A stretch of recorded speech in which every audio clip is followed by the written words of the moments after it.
Sir hi sir. Hi. Sir ఈరోజు ప్రధాని మోదీ గారు ఈ రోజుకి ఎక్కువ అంటే అత్యధిక కాలము ప్రైమ్ మినిస్టర్ ఉండడం అయితే జరిగింది. ఒక అప్పట్లో నెహ్రూ గారు ఉండేటప్పుడు ఆయన రికార్డు బద్దలు కొట్టి ఈ రోజుకి ప్రైమ్ మినిస్టర్ గారు మోదీ గారు అయితే ఆయన రికార్డు బద్దలు కొట్టడం జరిగింది. సో దాని గురించి ఏం చెప్తారు?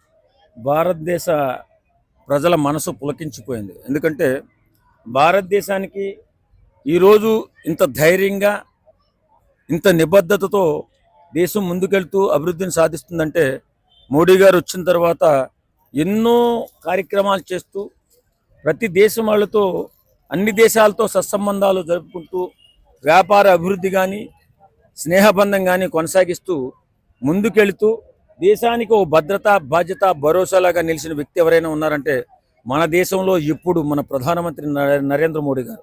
అలాంటి అద్భుత పర్సనాలిటీలు ఉండాలి. ఎందుకంటే ఇవాళ మన దేశం గర్వంగా నిలబడుతుంది. ఏ దేశానికి తలంచే భయపడే తత్వం లేకుండా ఇవాళ అందరినీ ప్రజలను జాగృతం చేశారు, దేశాన్ని అభివృద్ధి చేశారు, అన్ని రంగాల్లో కూడా అద్భుతంగా ముందుకు తీసుకెళ్లారు. అదే కాకుండా భారతదేశ గౌరవాన్ని, సాంప్రదాయాన్ని, ధర్మాన్ని ప్రపంచానికి చాటి చెప్పిన మహానుభావుడు ఎవరైనా ఉన్నారంటే అది ఒక్క నరేంద్ర మోడీ గారు. నిజంగా చాలా ఆనందంగా ఉందండి. ఈరోజు మన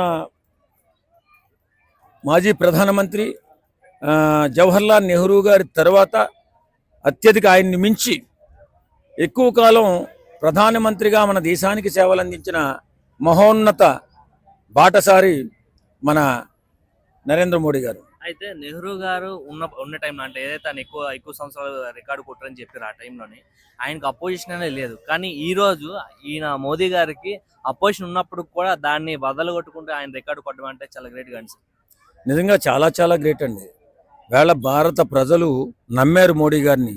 ఆయనే మన దేశ భద్రత, ఆయనే మన దేశ సంక్షేమం, ఆయనే మన యువత దిక్సూస్ అని చెప్పి నమ్మారు కాబట్టి వేళ ప్రధానమంత్రిగా 3వ పర్యాయం చేస్తూ వేళ అద్భుతమైన రీతిలో దేశాన్ని ముందుకు తీసుకెళ్తూ అన్ని రంగాల్లో కూడా అభివృద్ధి చెందేలాగా అనతి కాలంలోనే త్వరలోనే ప్రపంచంలోనే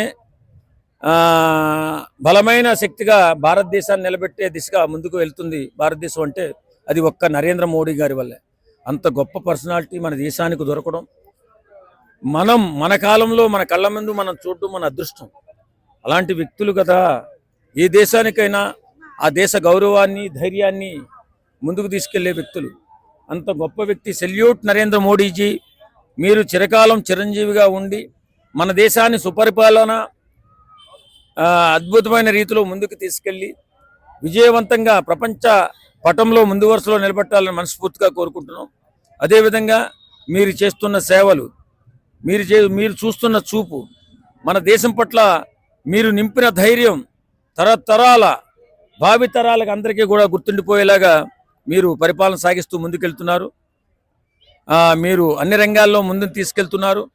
అలాగే మీకు పూర్ణాయుస్సు పూర్తిగా 100 సంవత్సరాలు మీరు జీవించి ఆయురారోగ్యాలతో మన దేశాన్ని ముందు నడపాలని మనస్ఫూర్తిగా కోరుకుంటూ శిరసా వహిస్తూ ఫైనల్ గా ఒక పాయింట్ ఒక ముక్కలో చెప్పండి సార్.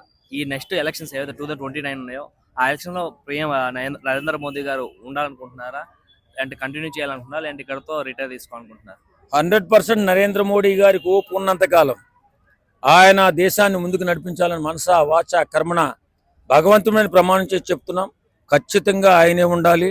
ఆ తర్వాత ఆయన ఓపిక లేకపోతే తర్వాత ఆలోచించాలి తప్ప ఆయన ఉన్నంతకాలం భారతదేశ ధైర్యం అది, భారతదేశ దిక్షూతది ఆ పర్సనాలిటీ నరేంద్ర మోడీ అనే పర్సనాలిటీ. కాబట్టి ఆయనే ఉండాలి, ఆయనే దేశాన్ని పరిపాలించాలి. Thank you sir.